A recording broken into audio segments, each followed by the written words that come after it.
Hola muchachos, buenos días. Gracias por su puntualidad a los que están aquí. Vamos a continuar con lo que nos quedamos. Les quiero adelantar una cosa. La unidad pasada, si recuerdan, básicamente todo era muy práctico, muchos ejercicios. Esta al revés, esta más bien es mucha teoría y muy poquita práctica.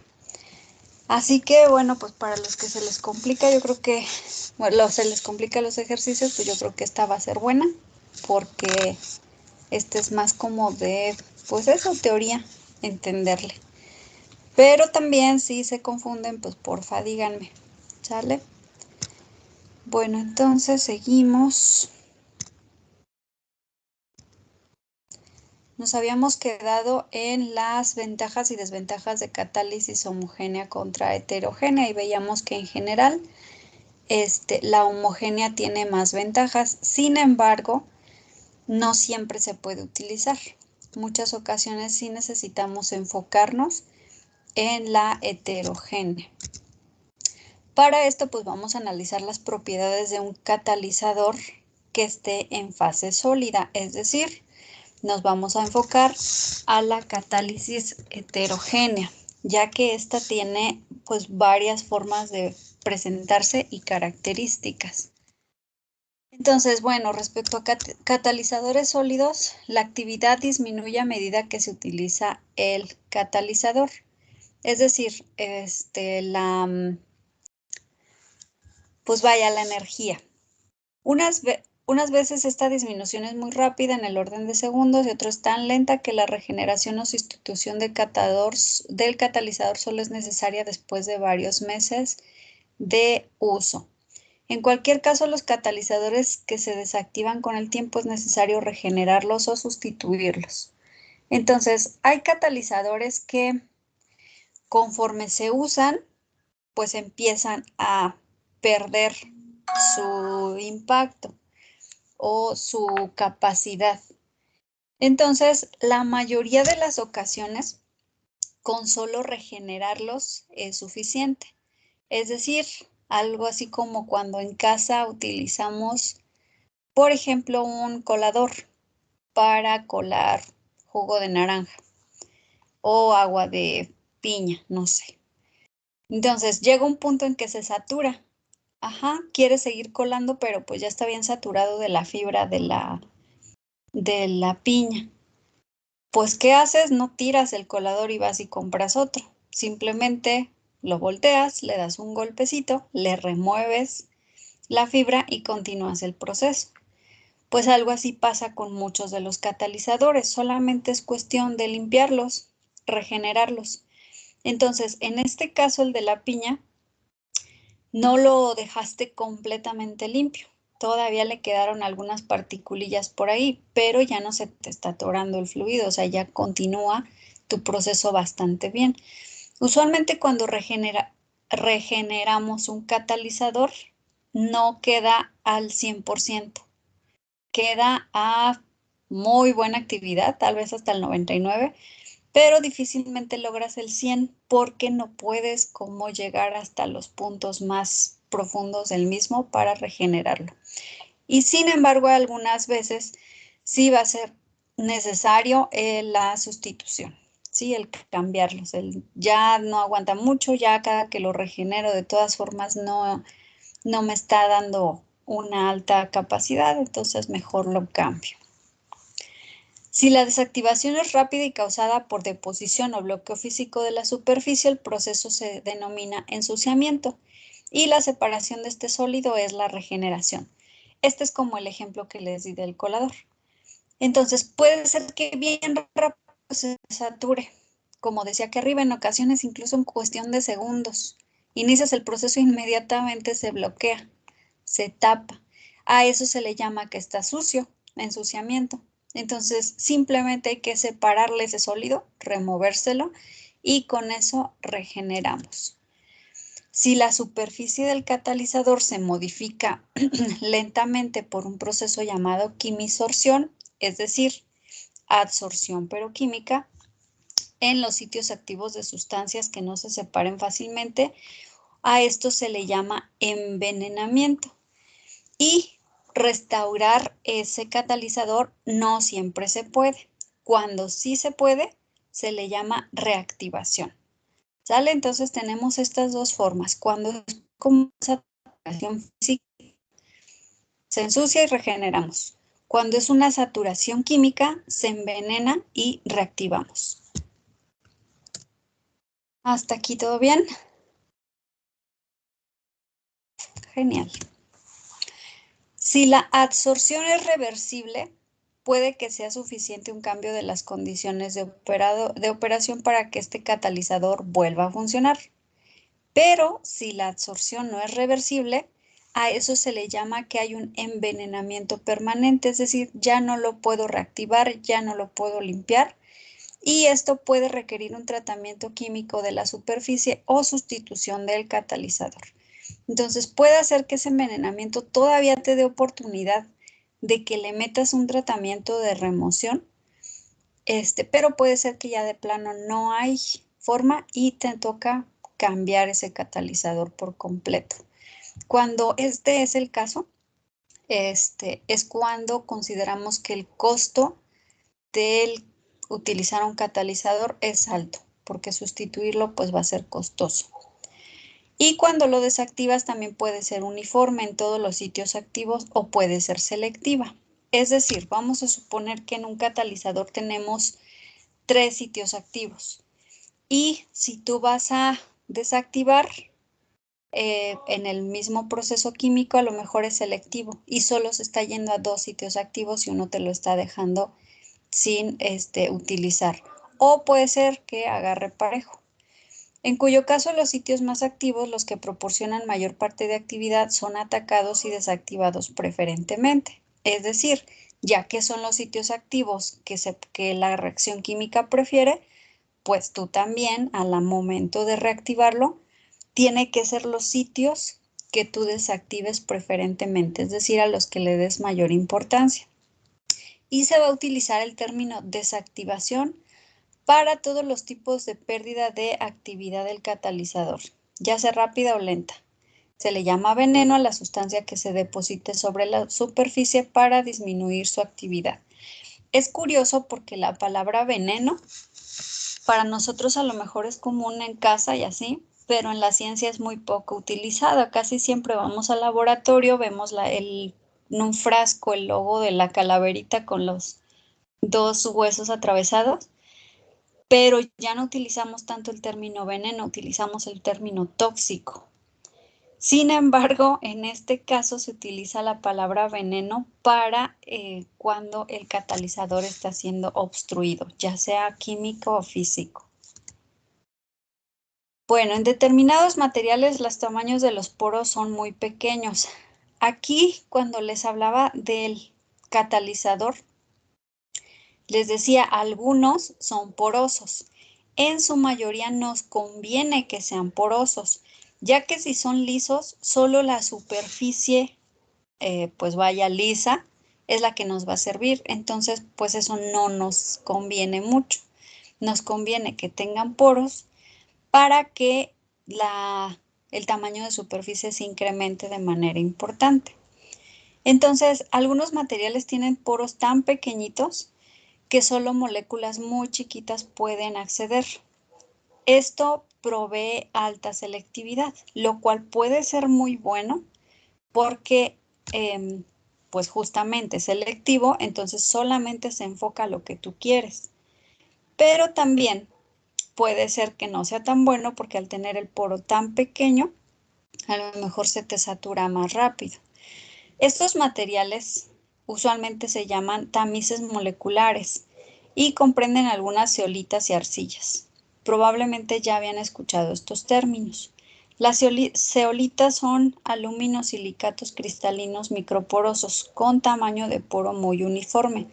Algo muy bueno de estos es que como son fabricados por el hombre, no precisamente por la naturaleza, entonces su tamaño de poro es muy, muy parejito. Estas son imágenes de algunos tamices moleculares. Todos son en forma de bolitas.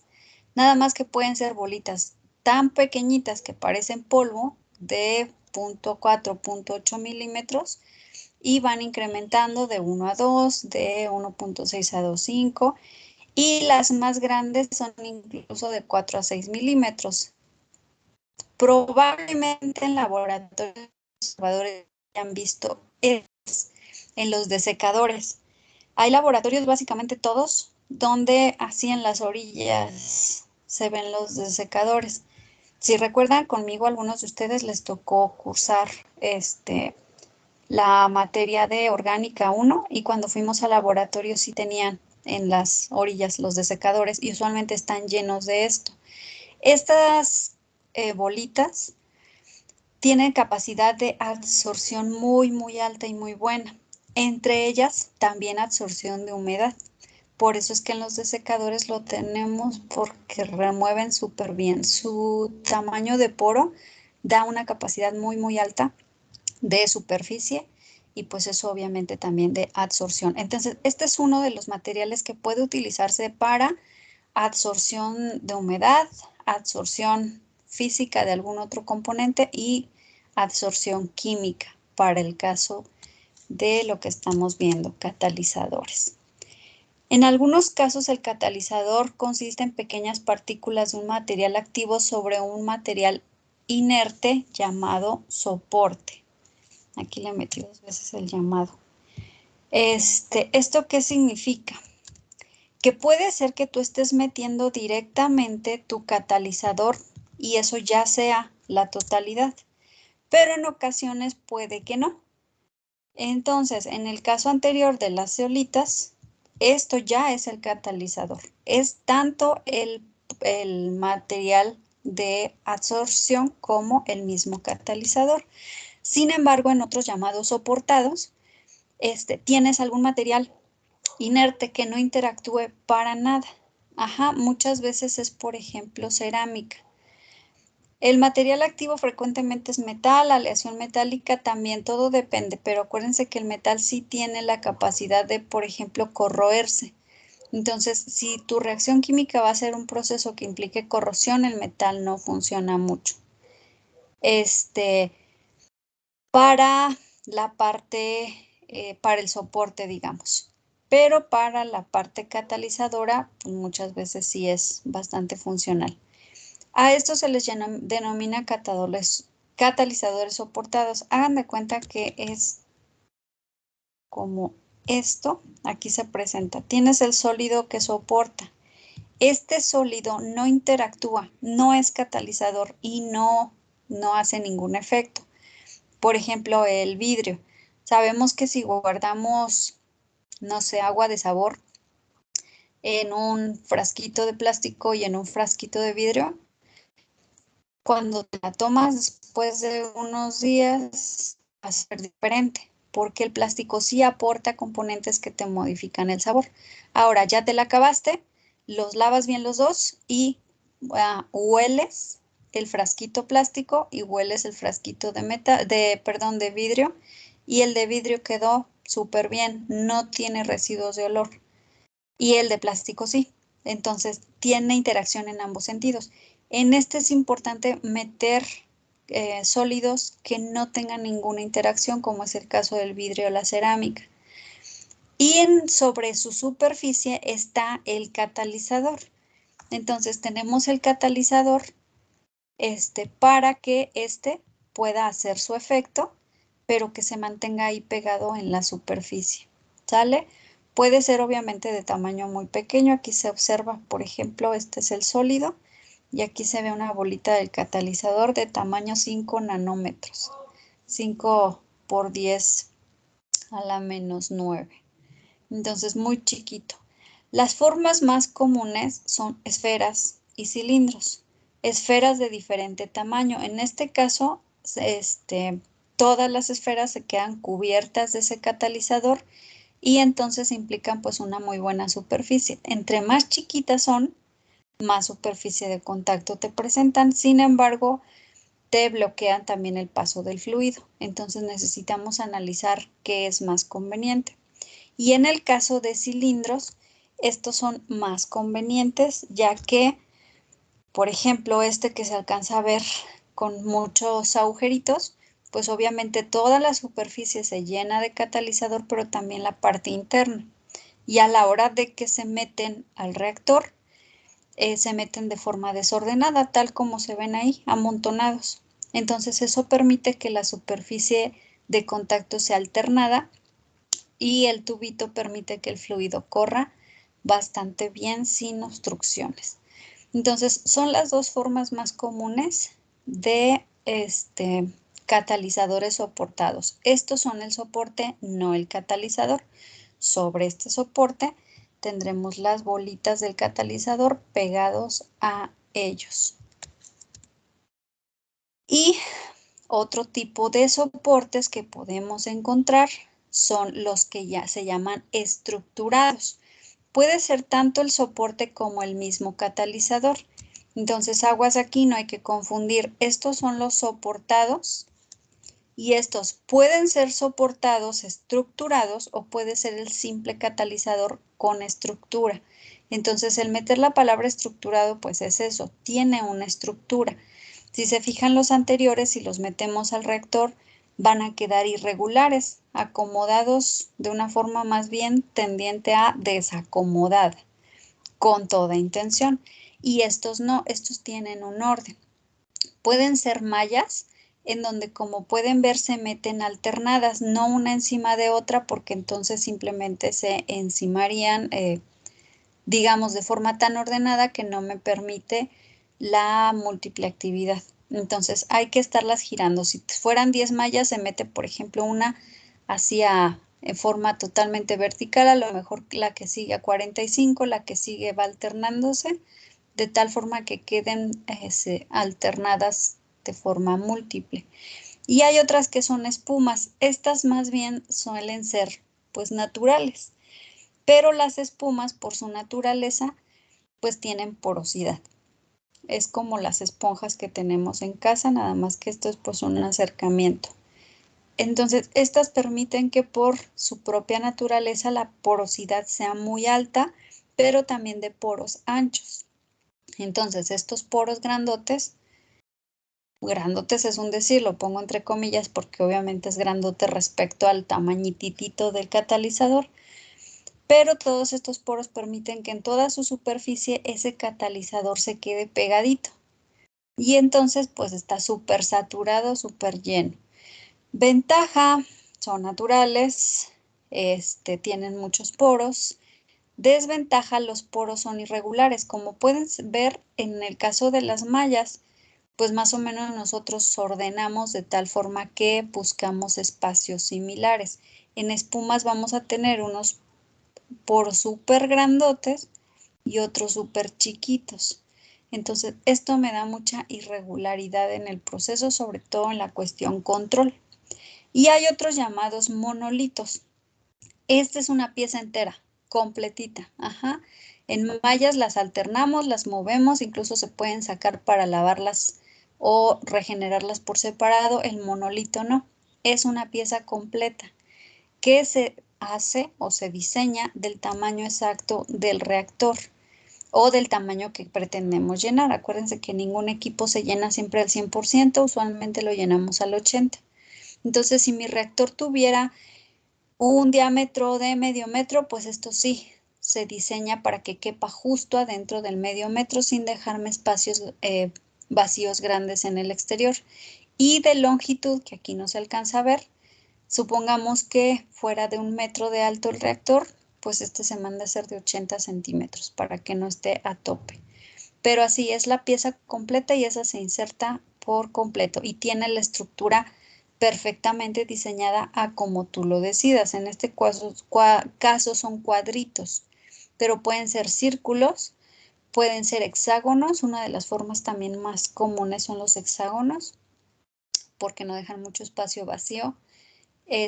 O pueden ser nada más como tipo tubos, irregulares. Pero usualmente esta es una estructura completa. Entonces son los más comunes de los estructurados.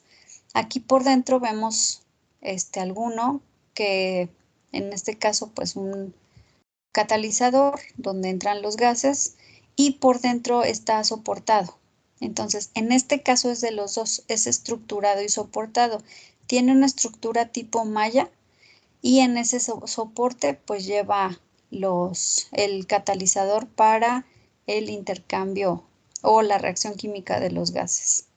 Ajá, en este caso pues nos representan aquí los metales catalíticos, que es el catalizador, algunos promotores, estabilizadores, para que las reacciones químicas se lleven a cabo aquí. Cuando un carro vamos y lo llevamos al servicio, usualmente parte del servicio es verificar cómo anda el catalizador y se puede regenerar o cambiar cuando es necesario. Cambiar usualmente pasa en carros ya muy viejitos. Aquí tenemos una tabla, está en inglés, pero yo sé que ustedes sí saben inglés. Entonces, son nada más algunos catalizadores con sus características. Por ejemplo, de área de superficie. Si se fijan, el carbón activado tiene una gran área de superficie que va de los 500 a los 1500 metros cuadrados por cada gramo. Ustedes pesan en laboratorio un gramito de carbón activado y nos da una superficie altísima, cerca de 1000 metros cuadrados. Entonces traten de visualizar eso, es impresionante. Obviamente son poros muy pequeñitos, que es lo que permiten, pero pues carbón activado sabemos que tiene la ventaja que este sí se reactiva y se regenera muy fácil. Si analizamos el volumen del poro, más o menos anda en 0.6 a 0.8 centímetro cúbico por gramo. Es decir, sería o traten de visualizar el tamaño del poro. Y pues más o menos el promedio del radio del poro va entre 10 a 20 angstroms. ¿Alguien se acuerda qué son los angstroms? ¿Qué unidad de medida?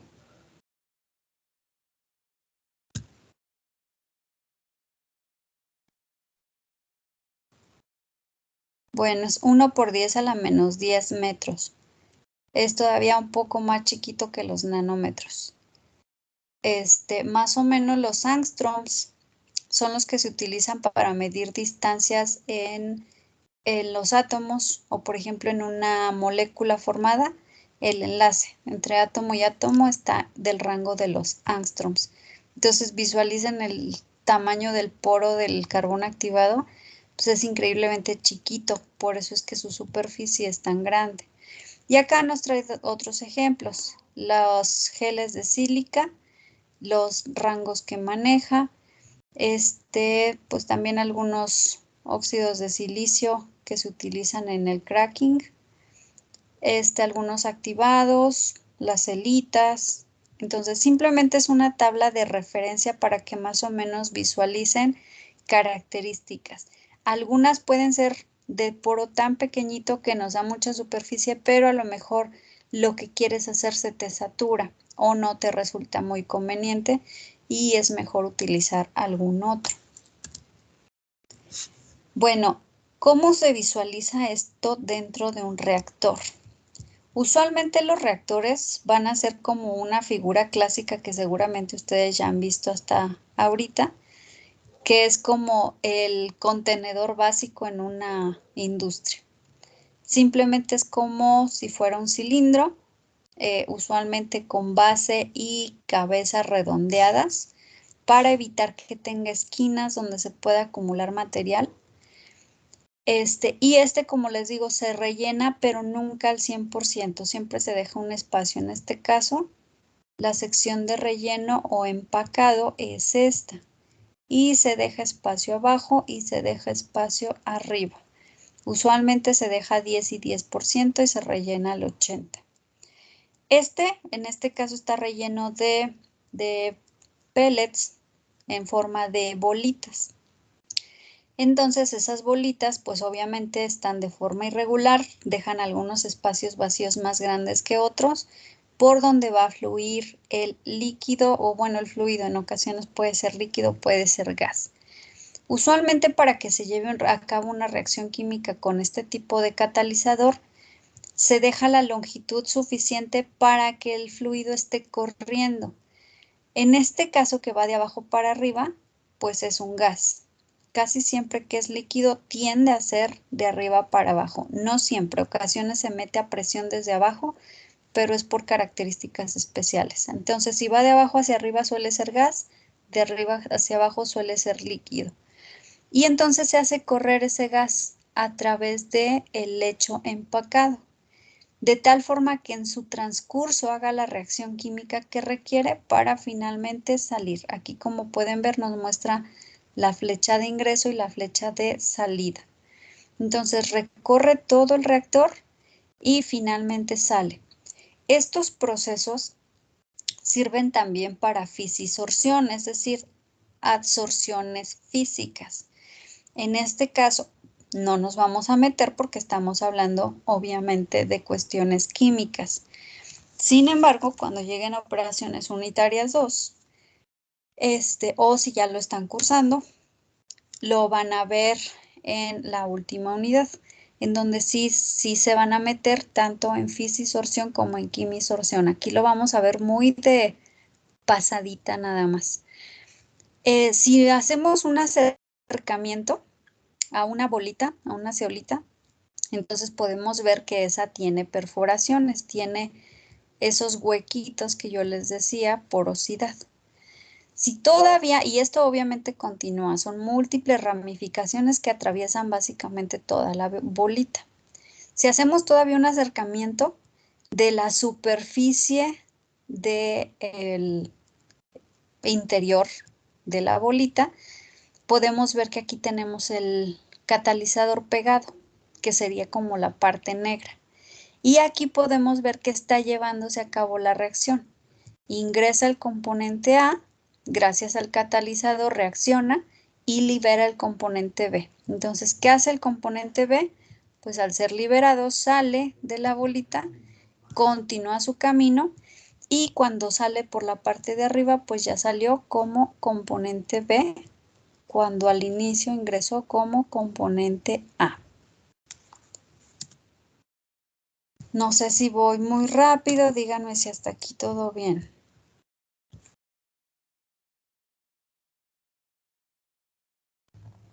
Todo bien, maestra. Genial, vamos a seguir entonces. Lo malo de la teoría es que cuando es pura teoría a veces sí nos saturamos y nos llegamos a enfadar, entonces pues esperemos que no sea así, porque sí esta unidad es mucho teoría. Bueno, aquí otros ejemplos de algunos óxidos inorgánicos que se utilizan como soporte, en este caso soporte. Unos de los muy comunes, pues el sílice, la alúmina, las arcillas zeolitas y algunos llamados simplemente sólidos mesoporosos, es decir, un sólido con porosidad media, pero no especifica qué tipo de sólidos. Lo importante sí es que se traten de cosas inertes, ¿sale? Y aquí algunos ejemplos de su uso con la superficie que ya habíamos visto en la tablita anterior. Entonces, todo depende de la reacción química, puede ser que utilices de algunos tipos o de otros. Incluso acuérdense que algunos procesos químicos se llevan a cabo a muy altas temperaturas. Entonces, en ese caso también no puedes meter de cierto tipo de compuestos que no aguanten altas temperaturas, que se empiecen a deshacer, porque pues no te van a servir. Entonces, sí hay que analizar que de acuerdo a lo que vayas a hacer, qué tipo de soporte y o catalizador se va a utilizar. Bueno, para cada reacción específica se debe diseñar un tipo de catalizador especial con su funcionalidad que promueva la reacción deseada. Lo que les decía, decía el profesor Rojas, un traje hecho a la medida. No siempre te va a funcionar el mismo catalizador o el mismo soporte o la misma cantidad, porque todo depende de la reacción. Entonces, vamos a suponer que el componente que ingresas únicamente contiene, por ejemplo, AB y únicamente quieres que salga C. Eso es muy fácil de lograr, de diseñar tu catalizador. Pero si tú quieres que reaccione A y B, pero resulta que por acá traes un D que también podría reaccionar y traes a lo mejor un E que viene en el proceso, y estos no quieres tú que reaccionen, pues entonces sí tienes que buscar uno que sea específico para la reacción que quieres y que no se te vaya a convertir en otro componente que no esperas, sino que a la salida tengas la reacción de lo que sí esperas, pero D y E sigan saliendo como D y E, es decir, no hayan interaccionado, no hayan afectado, no hayan reaccionado. Entonces, cuando tenemos este tipo de casos que es multicomponente, sí es un poco más complejo de diseñar, porque necesitas buscar algún catalizador que sea específico. Bueno, un catalizador además debe tener suficiente resistencia mecánica, es decir, que aguante el flujo que va corriendo, aguante la temperatura, aguante la presión, aguante la fricción. Al igual que un área específica grande. Entre más grande es el área, es mucho mejor. Pero aguas aquí con lo que les decía del equilibrio. Si buscas uno con una gran superficie, pero su tamaño de poro es tan pequeño que ni siquiera permite el ingreso de A y B, pues no te va a servir de nada. Entonces hay que buscar ese equilibrio, que su área específica sea importante. No va a ser lo mismo, por ejemplo, hacer reaccionar gases que hacer reaccionar, no sé, proteínas, que son de tamaño grandísimo. Entonces, metes a reaccionar proteínas con carbón activado, pues no te va a funcionar porque no van a caber.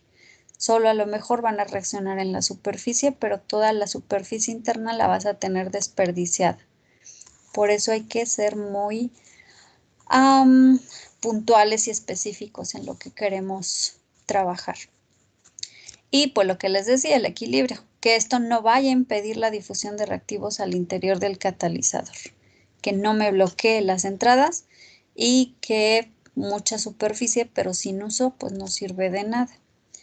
Así que los catalizadores deben estar soportados sobre sólidos porosos que tengan mucha área específica, pero que cumplan con requisitos de alta reactividad y selectividad. Entonces también esto, si es catalizador, pues que me permita que la reacción sí se lleve a cabo, porque si no es así, a final de cuentas, estoy sacando solamente, por ejemplo, un 20% de C y A y B no están casi reaccionando, pues entonces esto no me va a servir. Necesito que sea muy alta la capacidad de reacción y que la cantidad de producto que yo espero sea lo mayor posible. Y obviamente que sea selectiva, lo que les decía, que me impida que lo demás que esté entrando vaya a reaccionar. Pasa mucho con los gases. Ahorita el gas que respiramos, nuestro cuerpo es selectivo y únicamente los pulmones toman el oxígeno. Por desgracia, si estamos respirando contaminantes como monóxido de carbono o dióxido de carbono, también lo toman, nada más que el dióxido como que lo equilibran con lo que va saliendo y lo avientan. Pero el monóxido, la sangre sí lo difunde y lo diluye muy rápidamente. Por eso una persona que está oliendo monóxido se puede intoxicar súper rápido y morir a causa de eso. Entonces, en nuestro cuerpo nuestros pulmones son selectivos para algunos casos sí, para otros no mucho. En el caso de catalizadores, algunos son muy selectivos y otros no tanto, pero otra vez vamos a tratar de que a lo mejor es poco selectivo pero altamente reactivo. Puede ser que me funcione más que un muy selectivo pero poco reactivo. Puede ser que en mi equilibrio final esté obteniendo más de una cosa que de otra. Y cuando nos metamos un poquito de ejercicios vamos a analizar esta parte. Esto para poder hacer un tratamiento profundo de los contaminantes presentes a condiciones menos severas de presión y temperatura. Para tratar de que nuestros catalizadores duren lo más posible, es mejor enfocarnos en estos dos que tener que meterles mucha temperatura y mucha presión, porque aunque sean aguantadores, a final de cuentas esto implica un desgaste y pues un costo más alto. Entonces vamos a procurar que las condiciones tanto de presión y de temperatura sean las menos dañinas posibles para nuestro catalizador. Vamos a analizar una matriz soportada. Esta matriz sólida, esto es simplemente el soporte, todo lo gris. Esto no interacciona, simplemente es el espacio que va a sostener a el catalizador. Ese catalizador está representado por estos cuadritos verdes. Y estos cuadritos verdes pues tienen su centro activo, es decir, son los que van a estar generando la reacción. Todo este espacio blanco es la caverna, es decir, el poro. Y este poro pues va a estar lleno de esos cuadritos verdes o catalizadores. En este caso te los muestran bien separados uno de otro, usualmente no es así. Usualmente están muy pegaditos y muy juntos, buscando todo el espacio posible. Habrá espacios donde no puedan ocupar, vamos a suponer este hueco. Si, por ejemplo, el catalizador verdaderamente tiene este tamaño con respecto a los poros y aquí se acomoda uno, tal vez se acomode de esta manera. Entonces, esta superficie ya me queda inactiva. Esto ya no me va a servir para nada.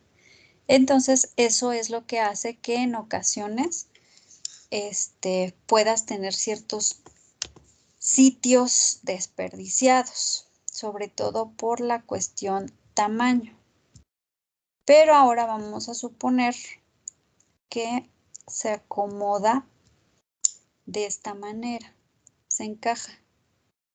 Entonces aquí tenemos la barrita, el rectangulito. Pues ahora bien, ya está tratando de aprovechar el poro, lo que es el catalizador, pero en realidad de reacción química vamos a tener menos superficie aquí que en estos. Si se fijan en estos, nuestra cantidad de superficie posible para la reacción es alta, en esta va a ser baja. Y es aquí las desventajas de los poros irregulares. Cuando son irregulares podemos estar teniendo pérdidas. Ahora bien, físicamente se quedó atascado. Cuando haces una regeneración, todos estos que están en la superficie fácil los quitas, los remueves y pones nuevo catalizador o lo activas. Pero estos que se quedaron atascados ya no los pudiste remover y entonces ahí se quedaron. Y es a lo que me refiero cuando les digo que para reactivar o regenerar nunca vas a obtener un 100%. Si no lo puedes tener como nuevo porque ya ciertos espacios se te quedaron atascados o bloqueados. De tal manera que es como si ya no tuvieras este espacio para que se instale nuevo catalizador o que se mantenga activo en toda su superficie. Bueno, los soportes van a servir de armazón sobre el que se deposita el agente catalítico. Sustancias de resistencia mecánica adecuada, pero sin efecto, aportan al conjunto que nos va a dar ese soporte. De entrada, tienen alta resistencia, pero estas, recuerden, todo esto gris, esto no tiene efecto catalítico. Es decir, si le quitamos estos cuadritos verdes, esto no es un catalizador, eso solamente es el soporte. Pero sí me aportan alta porosidad. Eso me aumenta la superficie efectiva al extenderse el agente activo. Entonces, cuando ingresas ahora sí los cuadritos verdes, que es el catalizador, entre más superficie tengas, más oportunidad tienes de que se vayan pegando a la superficie y tener muchísimo catalizador en todo el proceso. Tenemos también alta estabilidad, usualmente el diseño está tal que aguantan mucho.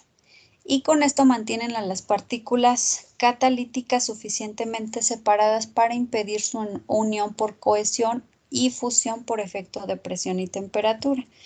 Entonces, esta porosidad irregular, si se fijan, nos permite que estas dos, aunque estén cerquita una de otra, no se me vayan a fusionar o a pegar aquí, porque una quedó como inclinada de unos grados, digamos, con respecto a la otra. Entonces, este hueco no lograrían pegarse por completo. Aquí eso, todos tienen curva. Eso implica que difícilmente vas a tener pegada una a otra por fusión, por efecto de temperatura, ya que se pegan de manera irregular y no exactamente juntas. Puede ser que estas dos que dibujé aquí a lo mejor sí tuvieran ese problema de fusión y al fundirse aquí me quitan superficie de contacto, pero usualmente no sucede por la irregularidad de los poros. Tienen una reducción de la sensibilidad a los inhibidores por aumento de superficie activa. Entonces, acuérdense que existen los catalizadores, pero también existen los inhibidores. ¿Alguien me puede recordar qué es eso?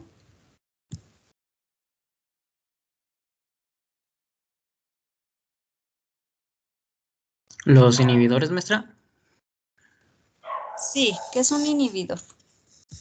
Son compuestos o mecanismos que más bien que detienen la reacción.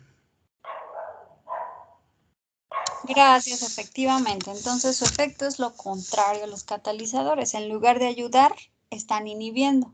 En bioquímica, de repente sí vamos a ocupar estos a propósito. Vamos a meter inhibidores a un proceso para que me bloqueen la reacción química. En alimentos, a esos inhibidores les solemos llamar conservadores.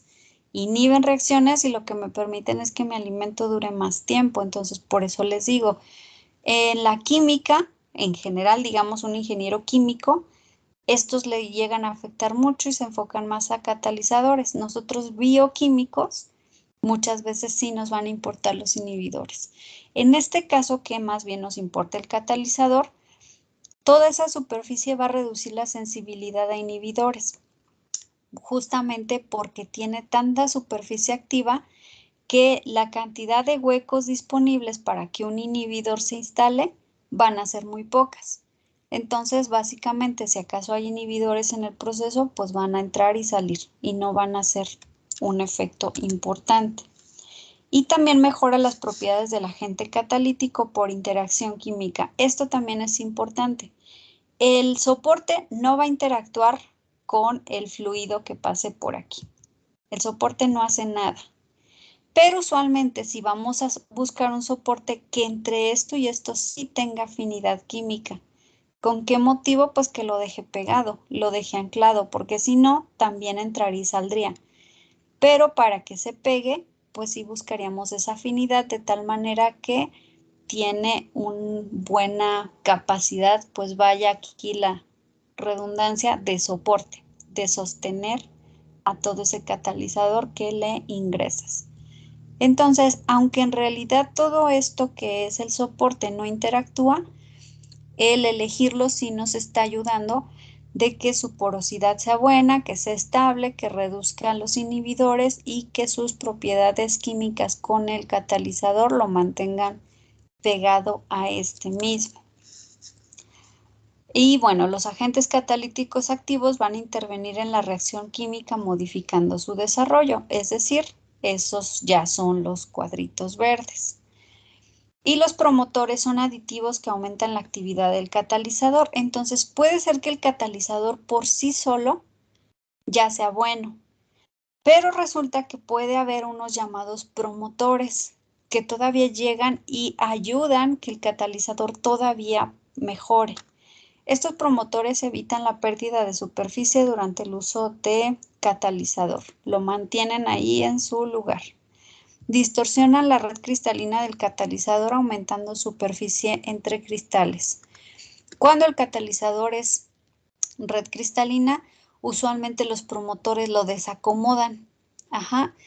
Si ustedes, por ejemplo, vierten ahorita una cucharadita de sal sobre la mesa y nos ponemos a observarla así de cerquita, la forma de los cristales de la sal es muy cuadradita, es muy bonita. Si ustedes vierten azúcar, aunque a simple vista a lo mejor las podamos confundir, si las vemos de cerquita, no. El azúcar no tiene una forma tan cristalina como la sal. En ocasiones esas redes cristalinas son tan ordenaditas que esos cubitos podrían estarse pegando unos a otros. Y eso no es bueno para el catalizador. Entonces, ¿qué va a llegar a ser el promotor? A desacomodarlos. Ajá, para que, a ver, quítense de ahí y que puedan estar acomodados de formas separadas y entonces la superficie de contacto sea mejor. Entonces, el promotor tampoco participa en la reacción, no siempre, algunos sí, pero sí puede estar haciendo estos efectos. Otro efecto sería acelerar la etapa lenta o inhibir reacciones desfavorables. Entonces puede funcionar como un segundo catalizador. Cuando apenas va comenzando una reacción, usualmente se le llama que va a la etapa lenta. Entonces en ese punto podría estar metiéndole turbo para eso se vea pues más ágil, más rápido. O también ese promotor puede ser que apoye al catalizador y bloquee a los inhibidores. Llegue ahí cuando vea que hay una reacción que no funciona, la inhiba o bien haga una inhibición de un inhibidor.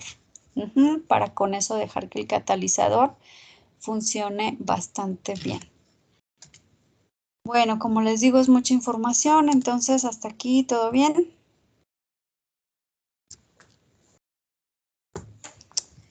Genial. Sí, maestra, todo bien.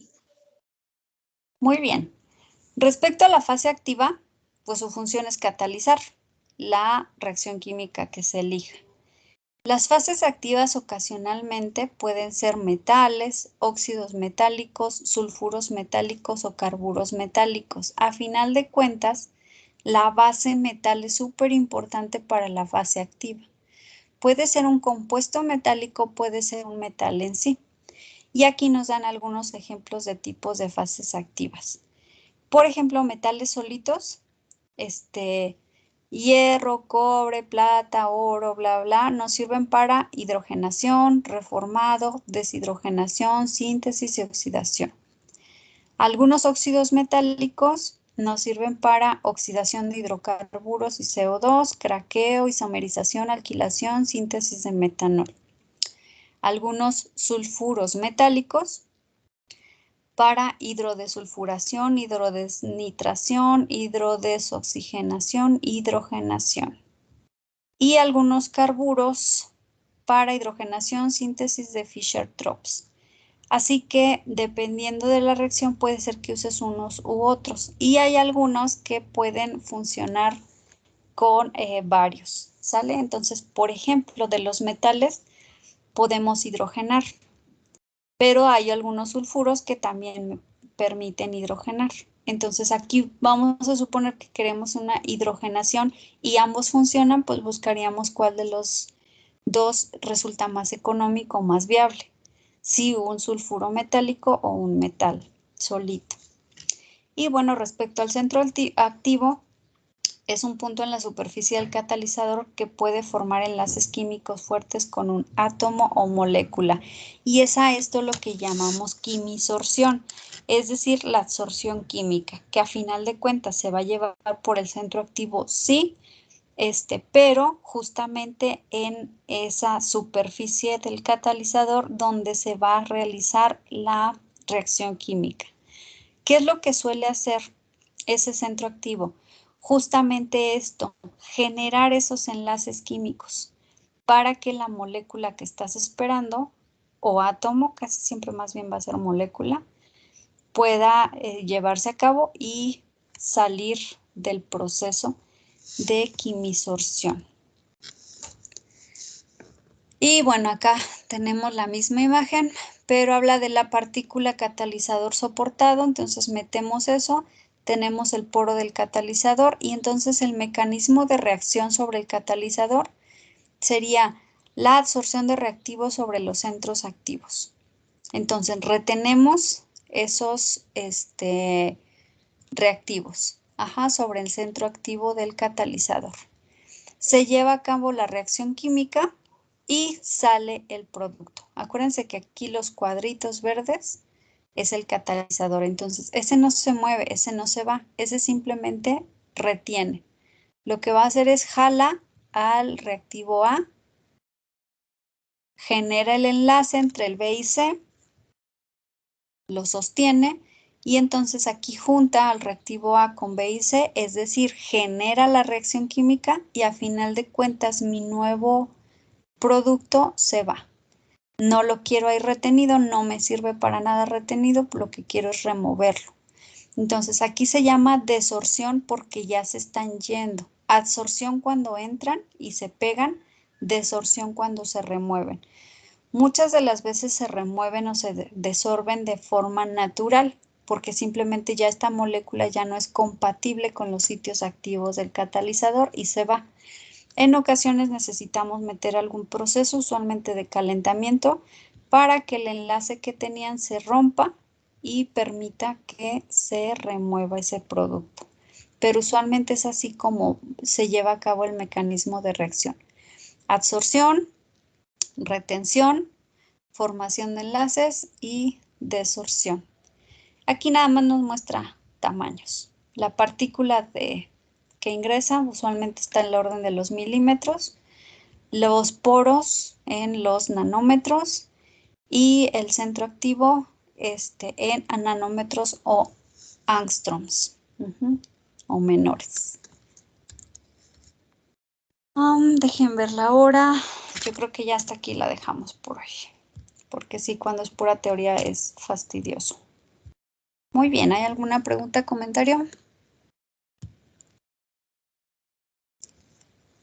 Muy bien, entonces, como les dije, vamos a tratar de aprovechar los laboratorios para poder avanzar lo más posible y más porque ya siguiente semana iniciamos laboratorios presenciales. Entonces ya acercándonos al viernes, jueves o viernes, por ahí les doy la información les recuerdo quién van a ir lunes y martes, quién miércoles y jueves y qué es lo que hay que llevar. De una vez les adelanto, una de las prácticas que vamos a hacer, parte del proceso se va a tener que romper un tubito de ensayo. Ajá. Ay, perdón, no, ya me confundí con ustedes. No, no es cierto, no es con ustedes. Entonces ya acercándose les digo qué material tenemos que llevar. Porque si, bueno, bata ya todos tienen. No olviden que vamos a utilizar, que supongo que también tienen, lleven lentes de seguridad, lleven guantes de látex y pues obviamente cubrebocas, que eso pues ya es parte de lo cotidiano. Para que se vayan preparando para la siguiente semana, al menos conmigo, ya inician los laboratorios. Son como 3 semanas, no sé si les vaya a tocar con otros maestros en otros días. Pero por lo pronto con nosotros sí ya comenzamos. Entonces, pues por hoy los dejo. Porfa, nos vemos mañana a las 10 y que tengan un bonito día. Gracias. Igualmente, Gracias,